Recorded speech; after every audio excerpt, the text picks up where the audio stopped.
Alright, guys, welcome back to the podcast. And today, we have a few step plan here.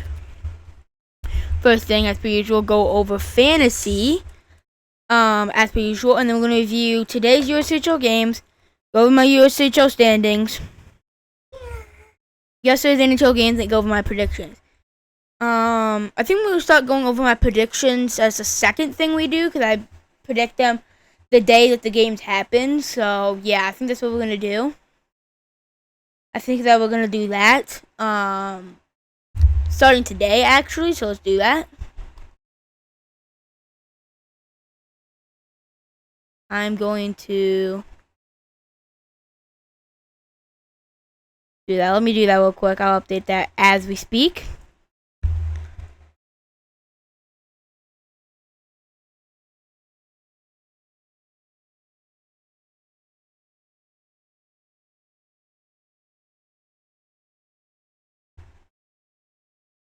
Number 2, predictions. Number 5 is that. So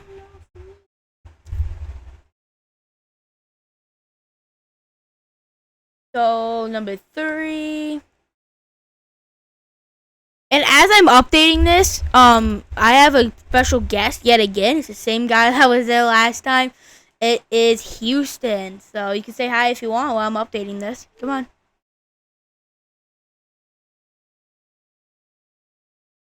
Say hi. Hi. You're being a little bit shy for some reason. So yeah, but he is here. Oh, over USHL standings. And then last thing is last, indubitably. Got a notification on my phone. Hold up. Okay, so then 5 is going to be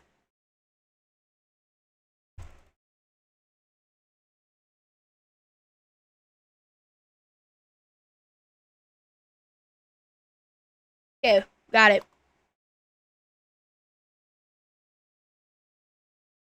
That over there a little bit. That.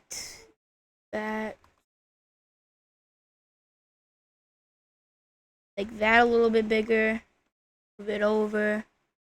Not moving over. It's fine, that works. But yeah, what do you want to say? Thank you guys for joining us today. Well, I don't know why he's being so shy, but whatever he wants to do, I guess. All of my social medias, my X/Twitter, whatever you want to call it, Facebook, Instagram, TikTok, my Discord, my Twitch, where I stream videos on there whenever I feel like it, not very frequently, but whenever I feel like it, honestly. My Twitch, Discord, my Spotify for this podcast, my USHL discussion Facebook group, about 5.2 thousand USHL discussion USHL fans on there. A Facebook group that I made myself. And then another Facebook group that's called Saints for Life with about 1,000 to be fine Saints fans. Paragraph and a half of who I am and what I do in this podcast. All the stuff you need to know about this podcast. Another paragraph of what to do if you have any comments, questions, concerns about this podcast. Just all of that and much more in the description of this podcast episode and previous ones. So check it out if you haven't already. Subscribe to this podcast if you like this podcast in general. Following it on Spotify, the same thing. Like this episode, for like this episode in particular in USHL Sundays. Liking it on Spotify, the same thing. And turn on notifications to this YouTube channel if you want to know every single time I go live and or upload a video on this channel. So, yeah. That is that.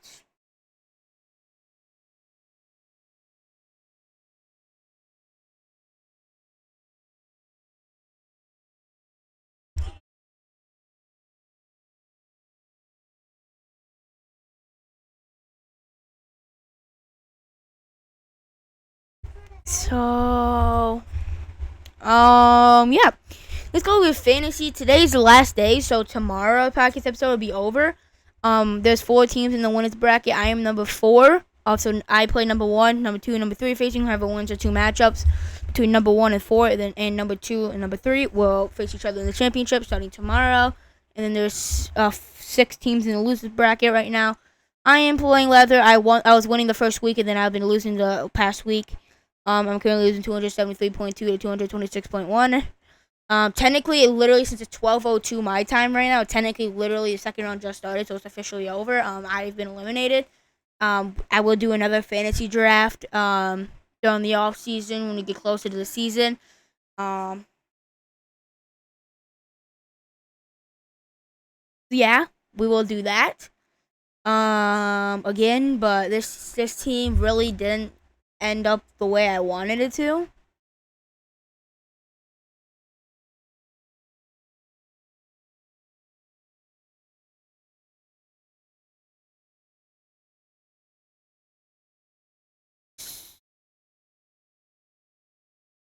If you take a look at it here, look, March 17th I was winning. March 18th I was winning 34.0 to 16.9.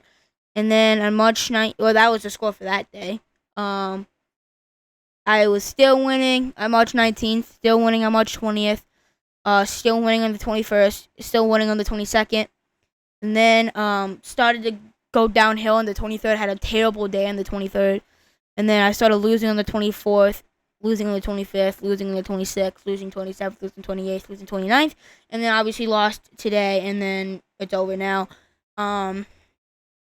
Yeah, my team right now was Leon Draisaitl, who has by far like the most goals in the NHL and like 9 more than second place, whatever. Kind of crazy. Braden Point, Jake Guentzel, M. Stutzel, Marty Nietzsche, Brock Besser, who had a bit of a down year. That's kind of unfortunate for me. Matthew Nye, Jake DeBruski also had a bit of a disappointing year. Logan Stankoven's had a decent year. Got a goal today. It's pretty huge. A little too late. Quinn Hughes has been hurt this year for some time. Josh Morrissey, Gustav Forsling is more defensive, doesn't show up a lot on the score sheet. Trent Gassis started off really good and then kind of just died down. Lane Hutson's been really good. Sanderson's been good. And then Ryan Nugent-Hopkins, Jeff Skinner, both. Nugent-Hopkins has been pretty hot as of late, but before that, doesn't do much. Jeff Skinner hasn't been doing much. Ekholm's been And Nation started off phenomenal and hasn't done anything since. My goal is Igor Shesterkin, had a bit of a down here because the team has a general. Sorokin's been off and on, and Swayman had a bad year too. So my goalies really kind of killed me there. But yeah, that's my team. That was the season. Sad. Sad the season's over, but it's alright.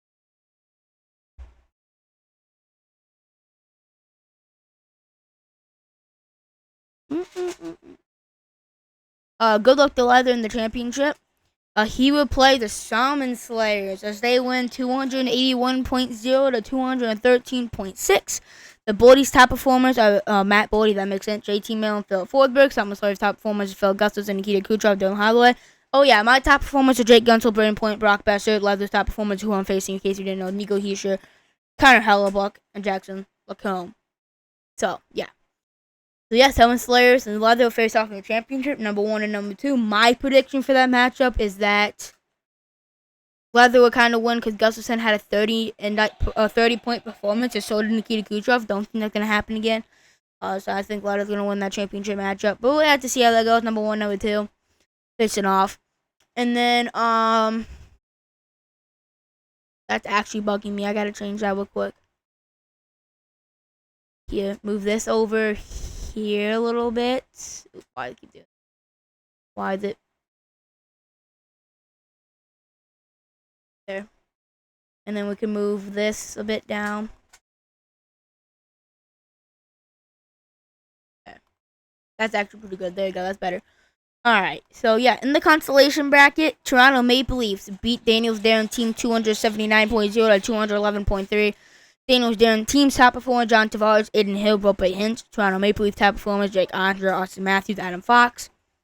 And then Glizzy defeat Just a Scary Team 186.9 to 134.2. Glizzy's top performers Andre Vasilevsky, Nathan Kadri, Sidney Crosby, Just a Scary Team top performers with Tate Thompson, Jared McKinnon, and Evan Bouchard. Steve Smart Team defeats Taco 164.4 to 142.4. Taco's top performers Zach Hyman, Jordan Carey, Charlie Konechny. Steve Smart Team top performer Jack Eichel, William Nylander. And Rasmus Anderson. So I'm gonna refresh my page real quick and see if it's updated for the next round. We'll see here. Let me check.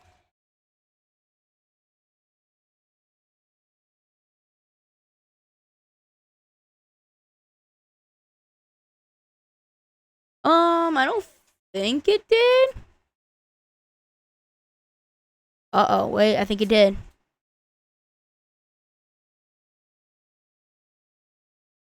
No. I do not believe it did yet. So tomorrow we'll check up on it and see what the scores are tomorrow. Tomorrow's the first day of the championship. So here are the final scores. We'll go through it real quick. Number 1, Leather defeats number 4, me, 273.2 to 226.1. And then Salmon Slayer smacked the Boldy. Why does it keep doing that? Don't want to do that. Yeah, but Salmon Slayer smacks the Boldy. 281.0 to 213.6. So yeah, the domination for Salmon Slayer is number 2 over number 3. And then the consolation ladder, Toronto Maple Leafs defeat Daniel's Damn Team 279.0 to 211.3. And then another consolation ladder bracket, Glitzy defeat Just a Scary Team 186.9 to 134.2. And then Steve Smart Team defeats Taco 164.4 to 142.4. So that's what happened there. Went over my prediction for today's games. This was all the games are over. Yeah, all the games should be over. For NHL and USHL, but these predictions all came up before the game started. Technically the Panthers game made the prediction when the game started, but nothing much really happened. But yeah, all the games haven't started yet. Besides, technically the Panthers game technically started, but nothing much really happened. I was gonna say Panthers either way, but yeah, but every game started after I made these predictions, so keep that in mind when going over them. NHL game predictions. I had the Panthers being the Canadians. I thought they were just a better team. They did not end up winning, but I thought they were just overall a better team. It's in Florida, but they were unable to get the Canadians were a scrappy team. I'm supposed to say that. I think the Capitals going to defeat the Sabres. They did not. They lost 8-5. Ovi did get a goal. He is 5 goals away from breaking Gretzky's record, 4 away from tying. So that's interesting. But yeah, I had just defeating Vancouver. They did indubitably win 3-1. I had the Hockey Club defeating the Blackhawks. I believe they won. Yeah, they won. I had the Senators defeating the Flyers, which I don't think they won. I think they lost actually, barely. And then I had the Hurricanes defeating the Islanders, which they did. Leafs defeating the Ducks, which they also did. And the Kings to defeat the Sharks. Wait, did the Leafs beat Anaheim? Yes, they did. And the Kings beat the Sharks. But the Kings beat the Sharks 8-1. So let's just say they won a little bit.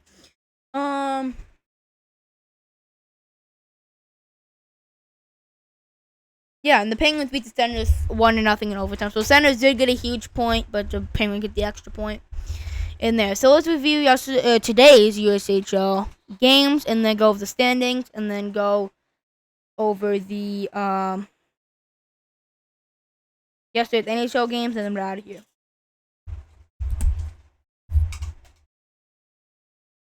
Oh, I gotta go over today's USHL games predictions. Let me see. Let me go over that. I forgot to mention that.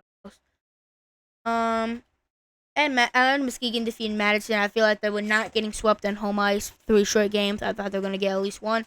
2 cities in Chicago. 2 cities just a better team. I think Green Bay defeat USA U17s. U17s are terrible. Green Bay needs to win there to take 5th place back from Cedar Rapids. And so yeah,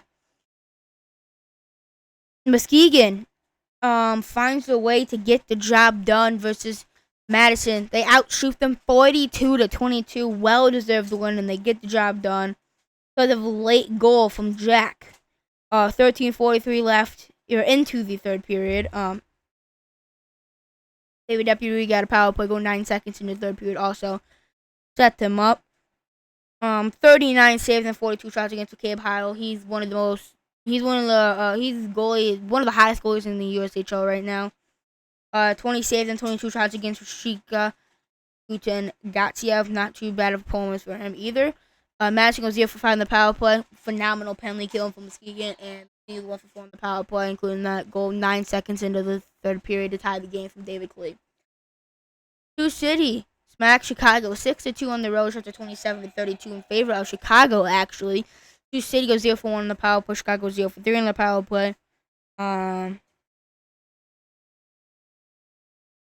Musketeers 30 saves and 32 shots against for Bjorn Brones. Great game from him.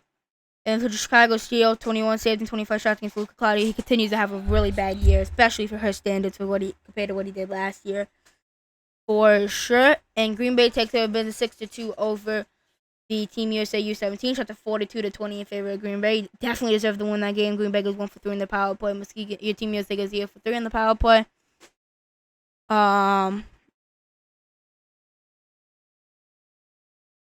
36 saves and 42 shots against for Brady Nolan in net for Team USA. Not a terrible game from him.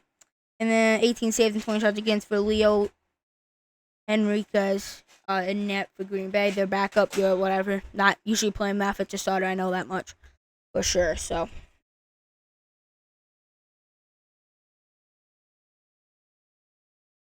what happened there? So yeah, with that being said, that's today's USHL games. Let's go over the standings here.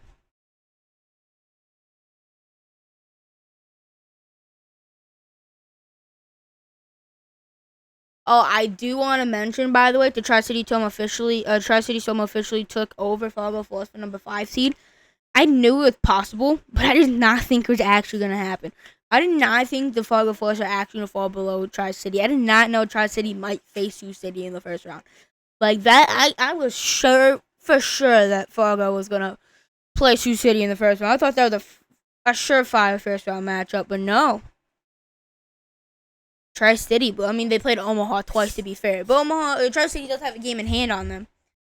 But we'll get to that in a minute there, because we're gonna start with the West, or East, as we always do. Number 1 in the East, Madison Capital, 38-16, 3-1, 80 points on the season, 8-2 in the last 10. They are one of the hottest teams in the USHL right now, scoring at a high rate. Kyle is one of the hottest goaltenders in the league.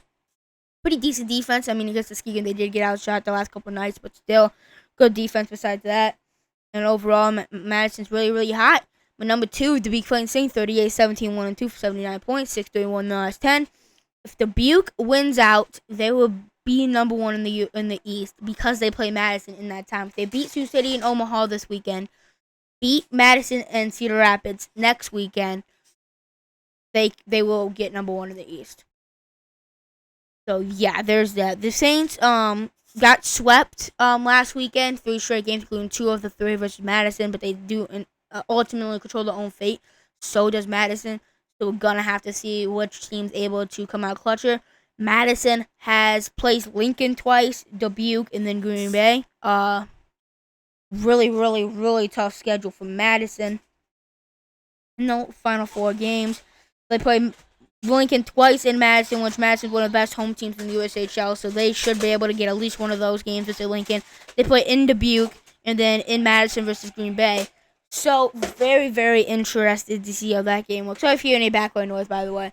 But, very interested to see how that goes throughout this final stretch. I could see Dubuque getting number 1. I could see Madison getting number 1. I could see Muskegon finding a way to get number 1 still. Not impossible for any of those guys. Youngstown's also not out of it yet. They actually have a better point percentage than Muskegon since they have a game in hand on them, only 1 less point. So Youngstown's not at all out of the equation. So we're just going to have to see how that lines up for them here down the final stretch of the season. So, yeah. That's that. But number 3 is Muskegon Lumberjack, 35-15, 4-4 for 78 points. Muskegon 7-2 in the last 10. They lost their first 2 games at home versus Madison. They just won today. The last 4 games this weekend, and next weekend, I guess, they play on Friday versus Team USA. Let me see if that's U17 or U18. Because trust me, it matters. USA NTDP. A schedule. Full schedule. April. U18. So USA U18's in Muskegon. That's huge. I'm actually going to take U18 to probably win because they're so good, but I could definitely see Muskegon winning that game. That's really a 50-50 which team shows up for either one of those teams. And then they play on Sunday in Muskegon again versus Waterloo, which that's also a pretty 50-50 game. And then they have a home-and-home series to end the season. Friday, April 11th in Muskegon versus Chicago, and then the last game of the season for them Saturday, April 12th in Chicago to end the year. They'll probably sweep Chicago, knowing they're going to be pretty desperate for those 2 wins at the end of the season. since they have 2 really hard games coming up this next weekend. So yeah, we'll have to see how they do there. Dubuque and Madison probably set up to finish the highest in the East, even though last week I said Muskegon's probably gonna finish number 1, but I thought they were gonna win 2 games over Madison this weekend, but it actually ended up being the other way around. For Madison, Dubuque really set up. I think that game in Dubuque, next weekend, you're technically in 2 weeks, I guess. That will be next weekend, because this upcoming weekend they don't play. So yeah, I guess it'll be next weekend, Friday, April 11th, in Dubuque. Will probably be decide who will get number 1 in the East. Realistically, Dubuque should be able to beat Sioux City and Omaha. Both of the games are on the road. Assuming they're able to beat the Muskies, which they should be able to. We'll be honest here, they'll be Omaha. Hopefully, not trying to jinx them, but I'm a Saints fan, so I'm really not trying to jinx them. But they should realistically beat Omaha. And Madison will probably split with Lincoln. So say Lincoln wins 1, Madison wins 1. Madison will get 2 points. Dubuque will get 4 points this weekend. So they will jump. They'll have let me see here. They're 82. They'll have 83. So yeah, Dubuque could have 1 more point than Madison, and then that would be both their second to last game. So honestly, that game next weekend, not this upcoming weekend, but next weekend, Friday, April 11th, in Dubuque, will probably be deciding who will win the East. If it goes the way it should go realistically, and then that last game will be for Dubuque is in Dubuque versus Cedar Rapids Saturday, April 12th, and Saturday, April 12th for Madison's in Madison versus Green Bay. So both those teams should win those games. So yeah, I really think that game in Dubuque between Madison and Dubuque is gonna really alter who wins the East, because Madison wins, they'll jump ahead of Dubuque and probably beat Green Bay, and if Dubuque wins that game, they'll jump ahead of Madison. You'll stay ahead of Madison depending on what happens this weekend, and probably win against Cedar Rapids on Saturday. You never know. Dubuque could lose one of their games this weekend, both of them. Same thing with Madison, and then Madison and or Dubuque could lose their last game outside of that. We never know. Could be a bunch of different situations, but if it goes the way that both these it should go realistically, both these teams want to make a cup run. They're gonna need to beat Sioux City and Omaha for Dubuque, and then for Madison, they'll probably want to split with Lincoln, especially how hot they've been lately. So yeah, probably really gonna come down to that game on Friday, April 11th in Dubuque between Fighting Saints and Madison to really decide who wins the East. But Muskegon and Youngstown are definitely not excluded, because number 4 is Youngstown, 38-18, 0-1 for 77 points, 7-3 in the last 10 4-game win streak themselves. Really carry themselves back right within reach of number 1 on this 4-game win streak that they have. Youngstown's current schedule right now, they play in Youngstown 3 times this weekend. Friday versus Waterloo, and then Saturday and Sunday versus Chicago. They'll probably win both the games versus Chicago. Might win against Waterloo. Assuming they win both those games versus Chicago and they lose to Waterloo, hypothetically, they would be at 81 points. Don't know what Madison, Dubuque, and Muskegon would do at that point. And then to end the year, they play Team USA twice in Youngstown. So the rest of the games are in Youngstown, all 5 of them. Let me see what team that is for USA real quick. USA U17 for both of those nights. Oh yeah, by the way, the Friday, April 11th game's not in Youngstown. So 4 of the last 5 games are in Youngstown. So they'll probably be able to beat Team USA U17s twice. So Youngstown could win the East. I mean, they'll probably win 4 of the last 5 games, because 4 of the last 5 games are versus Chicago and Team USA, and they could really, really beat Waterloo because they're really hot right now. So it's possible they win out themselves. If they win out themselves, get a little bit of help with like Madison losing to Dubuque and Lincoln, Dubuque winning to Sioux City and or Omaha, and Muskegon losing to like Waterloo, Chicago, something like that. If everything goes right for Youngstown, they win out and they get some help from the other teams, they could definitely win the East this year, not counting them out. They're pretty hard right now. They could win the East this year. Really, these last 4 to 5 games, depending on which team you are, usually 4, but 5 for a couple of teams, really gonna alter how the rest of this how this playoff bracket sets up here. That 5 Green Bay Gamblers, 26-28, 2-2, 6 points. 2-6-1-1 the last 10. Really, really bad in the last like 15, 20 games. They picked up a huge 6-2 win at home today versus Team USA U17s. They are the latest team to clinch a playoff spot. So the only spot left to be decided was the last Eastern Conference team in the playoff. The Western Conference teams are set. Western Conference playoff teams this year are set: Lincoln Stars, Sioux Falls Stampede, Waterloo Blackhawks, Sioux City Musketeers, Tri-City Storm, Fargo Force. Five out of the 6 Eastern Conference playoff teams are set: Madison, Dubuque, Muskegon, Youngstown, and Green Bay. Cedar Rapids, Team USA, and Chicago are trying to battle it out for the last playoff spot there out of the East. Let's talk about Green Bay here. The remaining schedule is Sioux Falls twice, Cedar Rapids, and Madison. They'll probably lose 3 out of the last 4. Realistically, they'll probably get swept by Sioux Falls. They might beat Cedar Rapids, and they'll probably lose to Madison. But I'm telling you, that Cedar Rapids game on Friday, April 11th in Cedar Rapids will probably decide who gets that 5th seed and plays the worst of those 4 Eastern Conference teams that are battling out. So, yeah, on paper it works, but I don't know. But so yeah, so Friday, April 11th will probably decide the winner of the East and who gets number 5 seed compared to who gets number 6 seed. So Friday, April 11th has a couple huge games. I mean, all of these games down the stretch here are huge, especially for the East right now. All huge games. Friday, April 11th has some really, really, like literally would change the structure of the playoffs on Friday, April 11th. So that's a huge day to watch out for. That Green Bay game's in Cedar Rapids, may I add. So, yeah. And Cedar Rapids, honestly, would probably win that game. So I wouldn't be surprised if Green Bay loses all 4 of the last 4 games remaining, honestly. I wouldn't be that surprised. Sioux Falls will probably sweep them. They might honestly lose to Cedar Rapids because in Cedar Rapids, Cedar Rapids are winning way more games than Green Bay is lately. And they'll probably lose the match in Madison. So, yeah.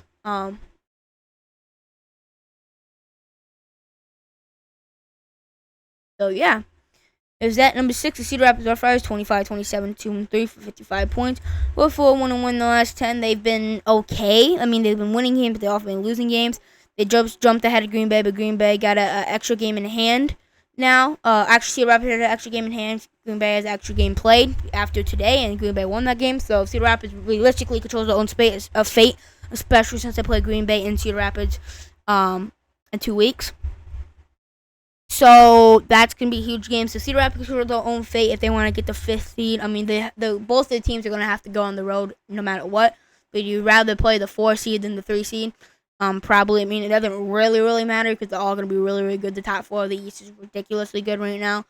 But I think, hypothetically, you would probably want to play the 4th seed more than the 3rd seed. I mean, in a lot of scenarios, but I don't know. But yeah, Cedar Rapids could make some noise if they get hot heading in the playoffs. If they win all the last 4 games and are hot heading in the playoffs, you never know what they could do.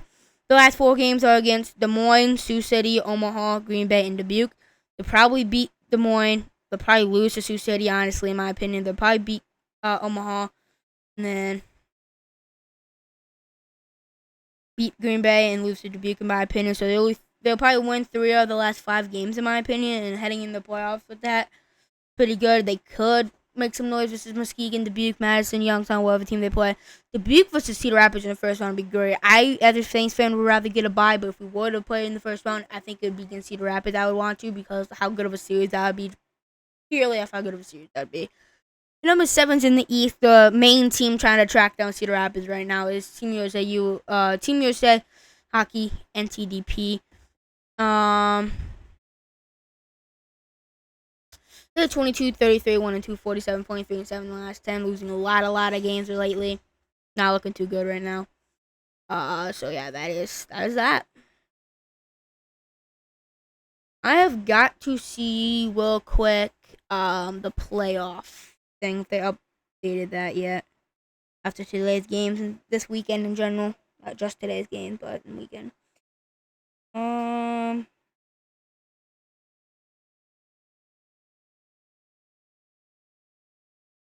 Alright, I'm checking real quick on my phone on Twitter. No, they have not updated it yet. Alright. So realistically here, I mean, they basically clinched because doing my math here, they're 8 points ahead of Team USA. And Cedar Rapids does have an extra game in hand. So say, hypothetically, the Cedar Rapids has a game in hand, right? They're 8 points ahead of Team USA. Team USA has 4 games left to play. So Team USA has 8 points left on the table. So Cedar Rapids needs to win, get 1 more point. Cedar Rapids' magic number right now is 1. Team USA has 8 points left to get, and Cedar Rapids has the game in hand. So Team USA wins all of the games. So literally what has to happen is Team USA has to win out, and Cedar Rapids has to lose all of the last 5 games without getting a single point. That's what would have to happen if Team USA would have to get in the playoffs. So Cedar Rapids needs to get 1 point in any single way. Just get at least 1 point, and or Team USA to lose a game, and then they'll clinch. So it's practically like it's a 99.9% chance Cedar Rapids make the playoff. 0.0000000000001% chance Team USA makes the playoffs. That's what we're looking like right now. Number 8, Chicago Shield, 1933, 5-1 for 44 points, 4-5-1 in the last 10. They're mathematically eliminated from the playoffs because they're only able to get 8 more points, and they are 11 points outside of playoff spot, so it's mathematically impossible for them to get in the playoffs. They would have to, it'd be impossible. So, yeah, that's the East right now. That's the East outlook right now, heading into the final 4 to 5 games of the season for each team. Let's talk a little bit of Western Conference here. Starting with the number 1, Lincoln Stars, 41-15, 2-0 for 84 points, 6-1 in the last 10. Lincoln winning quite a bit of games. Great goaltending, great defense, great offense. They got everything. They were the favorites to win the cup this year for sure. Definitely the favorites to win this year. So mathematically to clinch number 1 in the West. So both teams will have a max of 8 points to get. So the magic number would probably be like 5. Yeah. Because they have 8 points to get, and they're 3 points ahead of them. So 8 minus 3 would be 5. So yeah, I think the magic number to clinch the West would be 5. No? Yeah? Assuming Sioux Falls loses, Lincoln wins, that'd be 4 to that magic number, and Lincoln gets a point. Yeah? Maybe? I don't know. I feel like that's right, but I also feel like that's wrong. I don't know. But they are relatively close to clinching number 1 in the West, but Sioux Falls is still right there, dude. It's 100% a possibility Sioux Falls gets number 1. Both teams have a max of 8 points left again. Sioux Falls are 3 points behind them, so it's definitely possible they catch up to them there. But then the Country Anderson Cup would probably be around the same because they're 4 points ahead of Madison. So it'd be literally the same magic number to clinch the West than it would be to clinch the Clark Cup right now because Sioux Falls is the closest team to them in the entire league, not just the West. So yeah, it'd be the same. It'd be the same magic number to clinch not only the West but to clinch the Clark Cup for Lincoln. So if they're able to clinch the West, they would clinch the Clark Cup because Sioux Falls is closer than them than any other team in the league. So yeah. So yeah, number 2, Sioux Falls Stampede, 38-15, 3-2 for 81 points, 7-2-0-1 in the last 10. They're really, really good. Great goaltending, Aiden Wright, phenomenal goaltender, great playoff experience from last year. Not great playoff experience, but some sort of playoff experience from last year since they did lose to the Saints in 3 games. 4 games, my bad, but still does have playoff experience. Has a playoff shutout under his belt since they shut out the Saints last year in Game 1 of the second round. So yeah, he does have that playoff experience. Sioux Falls made the playoff last year and actually won the first round, I believe, which is Tri-City. Or did they? Let me track it, actually. I don't remember. I know we went to a Game 4 in Tri-City, but I don't remember if they won or not.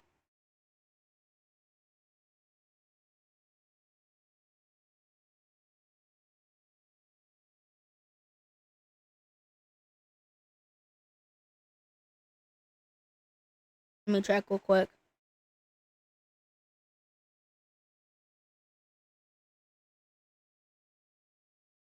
2024 Clark Cup finals are set. Conference finals are set, my bad. So Tri-City won in Game 3. Okay, so they did not win in the first round, but they do have some sort of playoff experience. They do have playoff experience, indubitably so. So that's huge for them. getting in the playoff, has some playoff experience. They have experience on the stretch. Do I think they're gonna win the West and the Clark Cup? And the Anderson Cup? No. Is it 100% a possibility? For sure. We'll have to see what they do there, though. And then number 3 is Waterloo, 31-16, 6-4 for 72 points, 7-2-1 in the last 10. They're also on fire. Great goaltending from Cambrian Hendrickson and net. Really good defense, really good offense, really fast team. Very, very good in the power play, especially at home. They have like a 30% power play at home. Really, really good power play at home. Really good power play in general, but especially at home. Good penalty killing. Great penalty killing. Great special teams in general. Really fast team. They're going to be pretty dangerous team come playoff time.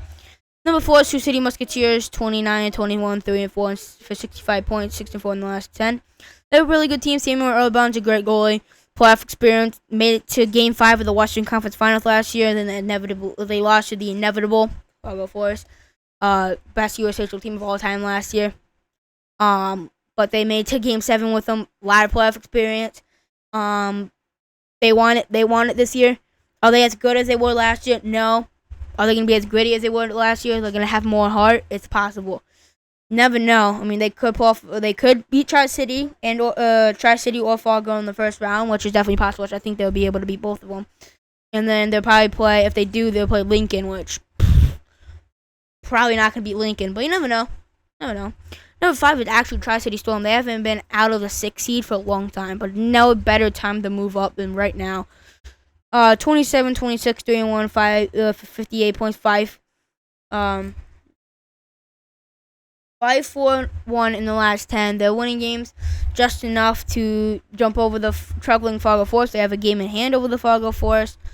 Let me check the remaining schedule real quick, out of curiosity. Time to check the remaining schedule. Loading. Okay, it's not loading anymore. Alright. The remaining schedule, they play the Fargo Forest twice this upcoming weekend, Friday and Saturday in Fargo. Wow, what huge games coming up. And then they play Sioux City then on Sunday. Yeah, after this week, them and Fargo have the same amount of games played. So I think they'll split that series. I think Tri-City will win one, Fargo would win one. So then Tri-City would still be above them because they still have a game in hand on them. And then I think Tri-City would lose to Sioux City. So they'll literally be tied at that point. And then Tri-City plays Lincoln twice in a home-and-home series. So that means if that were to happen, yeah, but Fargo plays Sioux Falls twice.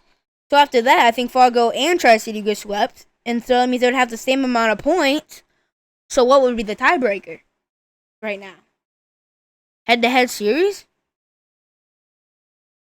Yeah, it would have to come down to a tiebreaker, in my opinion. That'd be interesting. See who gets to play Sioux City versus Waterloo. I'd way rather play Sioux City than Waterloo for sure. I mean, Sioux City's a good team too. A lot of playoff experience, but Waterloo I feel like is more complete this year. But yeah. Number 7 is Des Moines Buccaneers, mathematically eliminated from the playoffs. All 6 of the Western Conference playoff teams are set. Des Moines and Buccaneers are Des Moines and the Omaha Lynchers are the 2 teams left out. Des Moines 22, 32, 5-0, 49 points, 3-5-2 in the last 10. They were a bit of a hot stretch there towards the middle of the season there. Getting hot there, right there in the playoff spot, and then they just could not buy a win when it mattered most, and they ended up falling out of the playoffs really, really quickly. Now it's 7 to Omaha Lynchers, 7-44, 6-1 for 21 points. They're just Omaha Lynchers, all I can really say. So my Eastern Conference predictions.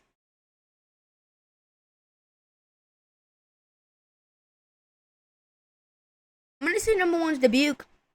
I think Dubuque not going to get swept by Madison this year. I think they're going to learn the lesson. I think they're going to get a huge win in Dubuque on Friday, and I think that's going to be a difference maker. Give me Dubuque to win the East for back-to-back years, and the East is going to run red again, in my opinion. Number 2 is going to be Madison right behind them. 3 is going to be Muskegon.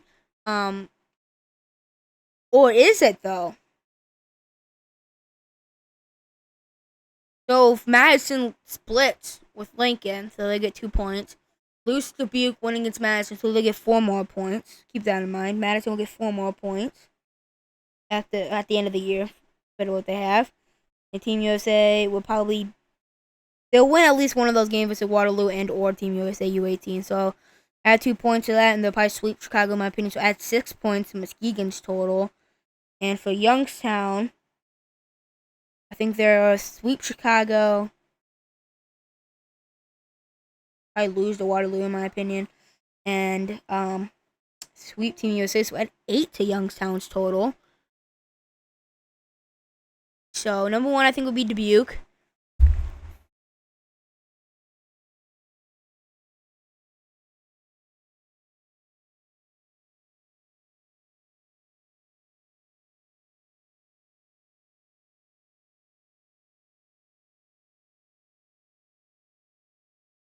Number 2, the Youngstown Phantoms. The Youngstown Phantoms have a really easy schedule coming up, all of them at home.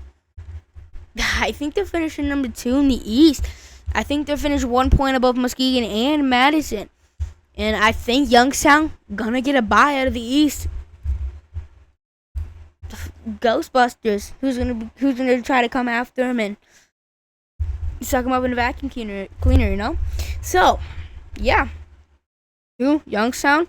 Number 3 and number 4 are gonna be a tie for number 3 and 4 between Madison and Muskegon. And the tiebreaker, I gotta search up what are the USHL tiebreakers. Actually, serious question. What are the USHL tiebreakers? USHL tiebreakers.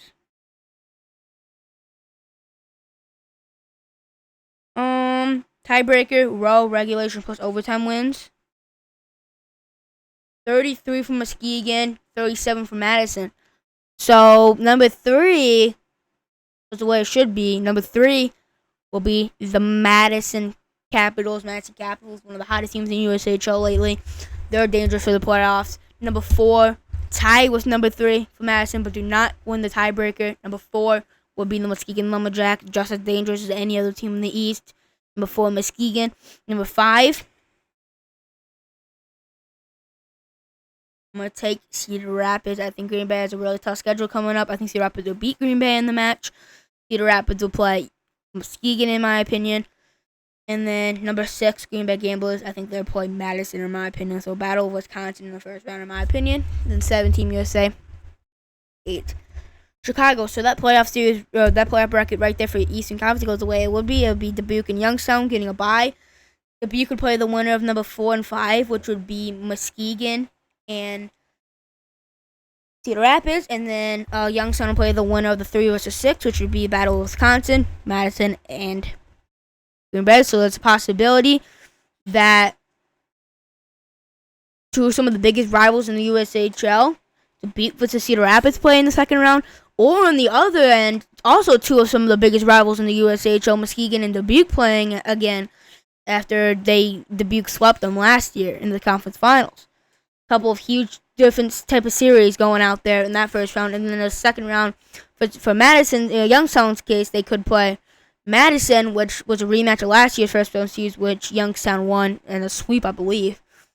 And or they would play Green Bay in the second round. So it's very possible they have some really, really good second round matchups. And then from there on out, we never know what could happen in the conference finals and from there on out. So, yeah. But if you look at the Western Conference, here my predictions, number 1 is going to be Lincoln. I think Lincoln is going to be able to win some huge games on the stretch. Actually, let me think about that. Let me take a second look at that, actually. Imagine twice, I think they're split, and I think they're probably sweep Tri-City, so yeah. And number 2 is Sioux Falls. Sioux Falls created just enough separation between them and Waterloo. Give me Sioux Falls. Number 3, Waterloo. Number 4, City. Number 5, I think Tri-City and Fargo will be tied. The tiebreaker, in my opinion, would go to the... It's actually really iffy right now because they're actually 1 apart. So whoever wins, if they win in overtime, and a shootout really matters for those 2 teams, especially right now. But I think down the stretch, it means a Tri-City Storm to be able to get the tiebreaker and to get number 5 in the West. And number 6 will be Fargo, and then number 7 Des Moines, number 8 Omaha, that would set up a playoff bracket of the West to be Lincoln and Sioux Falls get a bye. Lincoln to play the winner of number 4 versus number 5, Sioux City Musketeer versus Tri-City Storm, and Sioux Falls to play the winner of 3 versus 6, Waterloo Blackhawk versus the defending Clark Cup champions, the Fargo Boars. So that's how that would go. That's USHL Sunday this week. Actually, a lot, like freaking 35 minutes of USHL talk right there. So yeah, I mean, I hope you got that.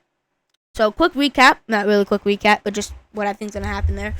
Number 1 of the East, Dubuque. Number 2, Youngstown. 3, Madison. 4, Muskegon.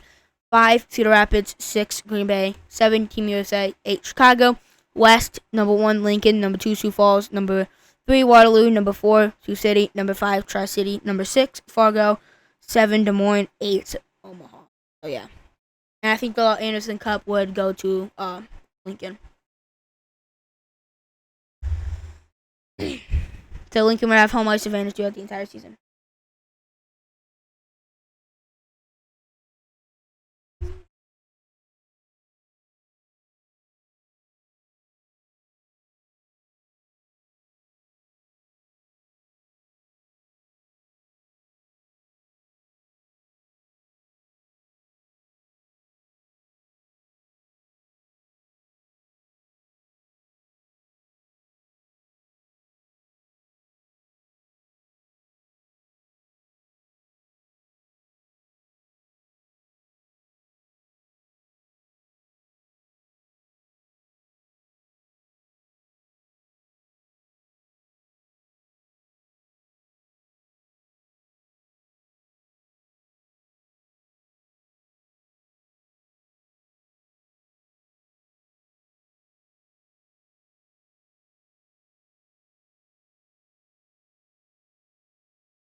Okay, so yeah, we're gonna review yesterday's NHL games, and then that's it.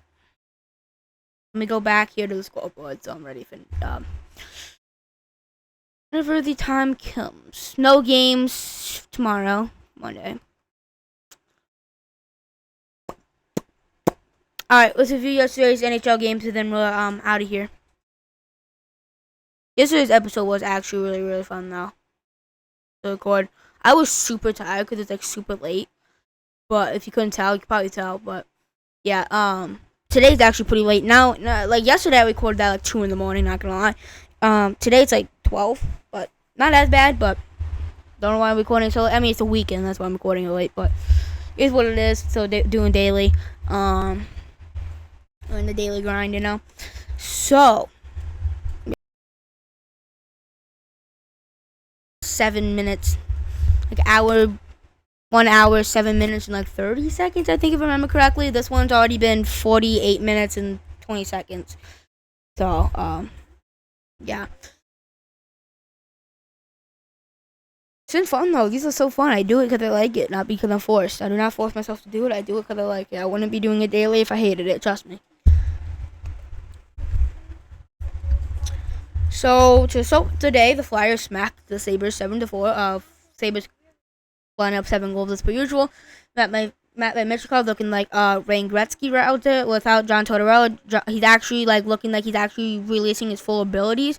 Looking like he's kind of getting held back by John Tortorella. He's got a back-to-back 2-goal games, and he's looking really, really good right now. The Lightning go up 4-0 over the Islanders. Islanders go 3 straight to make it interesting, and then Jake Gunsel ices it for the Lightning at home. Huge win for the Lightning. They had 3 games in a row at that point. I think they still do. I don't think they play today, but still. Yeah, I don't think they played today. They didn't. And yeah, hold up. Let me see who played for the Lightning in net. 35 saves and 38 shots against for Johansson. Actually, great game from Johansson. I've seen improvements from him. He's been improving. He's still not very good, but he is improving drastically. I like that for the Lightning. The Avalanche 11-game home winning streak. Blues 8-game win streak. Something's got to give. And the Blues get the job done on the road. 9-game win streak for the Blues. The Avalanche 11-game home win streak snapped. It's a 29-27 favor Colorado. Very even game all the way through. 28 saves and 29 shots against for big time Benner. In net for the Blues, 25 saves, 27 shots against Mackenzie Blackwood. He had a great game in himself. Yeah, but the Blues able to edge out the Avalanche. Some people are saying 2019 Blues. I don't see a contender out of this team. They don't have a superstar. Robert Thomas is great, not a superstar. They don't have a true number one defenseman. They don't have a super. Binnington's inconsistent. He's pretty inconsistent overall. I've seen him have some really bad games at inconvenient times. Defense is pretty inconsistent overall. Special teams is pretty good, but not good enough. Not super good depth on offense or defense. Not Stanley Cup level, in my opinion. They're winning a lot of games right now, first of all. Not most of them are not against super good teams. The Avalanche game was really impressive to me, but most of the other ones not versus super good teams. And like the Avalanche, they would not win in a 7-game series. They would not beat the Stars in a 7-game series. They would not beat the Jets in a 7-game series. They would not beat the Oilers, Knights, Kings, Stars, Jets, Avalanche. Any of them in a 7-game series. Be honest with yourself, they're not. Like, if you match them up, even, let's say the worst out of those 6 teams I just said, honestly. Let's say the worst of them, probably the Kings would just say. I don't even know if they are the worst of them. The Oilers might be at this point. But we'll just say, because a lot of people are high in the Oilers, but we'll talk about them probably tomorrow for NHL Monday. But we'll just say the Kings. The Kings are beating the Blues in a 7-game series. They are. The Oilers are beating them in a 7-game series. The Oilers are actually pretty iffy, but they still beat the Blues in 7-game series. The Blues do not give me Stanley Cup contender vibes. They don't. They scream first round exits to me. If they do pull off some monumental upset of like the Jets or something, that would be a completely different story. But they'll get smacked by the Avalanche, who have started in the second round. They ain't not getting past the second round. If they do find a way to get past the first round somehow. So yeah. But the Wild are unable to keep up with their part. If they lose 5-2 to a banged up Devils team, they get outshot 33-24. Huge one on the road for the Devils, as the Wild are fighting for their first wild card life right now. Both teams will make the playoffs, honestly, let's be honest. But they are the Wild and the Blues both have 87 points. The Wild do have a game in hand. So yes. The Wilds do still control their own fate for the seed. So they're fighting for who plays Vegas and Winnipeg. The first wild card seed, what the Wild currently holds, would play Vegas, and the second wild card team, which the Blues currently occupy, would get the Winnipeg Jets in the first round. Which me personally, I would rather play the Knights, but I don't know. Both teams are really good. And by the way, the Dallas Stars clinch a playoff spot. So the 3 teams that clinch a playoff spot: Capitals, Jets, Stars. There are 4 teams that are eliminated from the playoffs. All 4 of them from the West. San Jose Sharks, Chicago Blackhawks, Nashville Predators, and now the Seattle Kraken. So yeah, there is that. The Knights take care of business 3-1 on the road in Nashville. Predators get on the board first with Ryan O'Reilly power play goal, and then the Knights take off after that 3-2 goals to get the job done on the road. They're continuing to look really good. Now they have a 7-point lead over number 1 in the Pacific Division right now. Or the Knights. 23 saves and 24 shots against Aiden Hill. He's continuing to be red hot right now. He's going under the radar as one of really, really good goalie as of late. So yeah, it is that. The Ottawa Senators host the Columbus Blue Jackets, and they pick up a huge 3-2 win over the Blue Jackets. They are fending off the number 1 wildcard spot right now, continuing to have some cushion between first wildcard spot, which they have right now, and second wildcard spot, which currently is held by the Canadians. Actually, might be held by the Canadians now since they won today, but I don't know. But Blue Jackets and all the Canadians, but beat the Blue Jackets, who are right there in the first or second wildcard spot, right there. So that's huge for the Senators to get the job done there. Maple Leafs take down the Kings 3-1 at home. Kings, the best home team in the NHL, I would say at this point. Not saying one of, they are. 35 saves on 36 shots against for Anthony Stolarz. Show stealer of the night in LA. Steal of the game. Red Wings take down the Bruins 2-1. They scored 2 unanswered to start the game. Geeky scored this 2 minutes and 12 seconds in the second period power play goal. Bruins do not answer throughout the rest of the game. 20 stays on 21 shots against Cam Talbot. Cam Talbot and the Red Wings hold off the Bruins for a huge win as they're trying to fight for the playoff lives. Battle of Alberta in Edmonton. And Leon Draisaitl scores 2 goals, his 50th goal of the season and his 51st. And the second goal of the night came no better time in overtime. The Oilers take this version of the Battle of Alberta 3-2 in overtime. Draisaitl scores a goal with about 3 minutes and 12 seconds left in the game to tie it, and then wins it in overtime. And then later in the night, the Rangers smacked the Sharks 6-1 on the road. 21 saves and 22 shots against for old man Jonathan Quick. A pair of goals for Artemi Panarin, also a pair of goals for Adam Fox. Huge win for the Rangers as they may try to get some momentum to try to squeak into that wild card spot out of the East, which are actually tied with the Canadiens for that last wild card spot out of the East, but the Canadiens do have a game in hand on them, so yeah. And by the way, after the game, Celebrini's car got hit, so he lost 6-1 at home, and then got his car got hit. Pretty unfortunate series of events for him. And then the Stars take down the Kraken 5-1 on the road. Even though the Kraken outshoot them 36-21, they get the job done. That's all that matters. 35 saved on 36 shots against for Jake Andre as the Stars clinch a playoff berth with this huge W. This is why I'm not a big believer in the Stars. They're getting outshot by 15 shots. Still winning games, but still getting outplayed.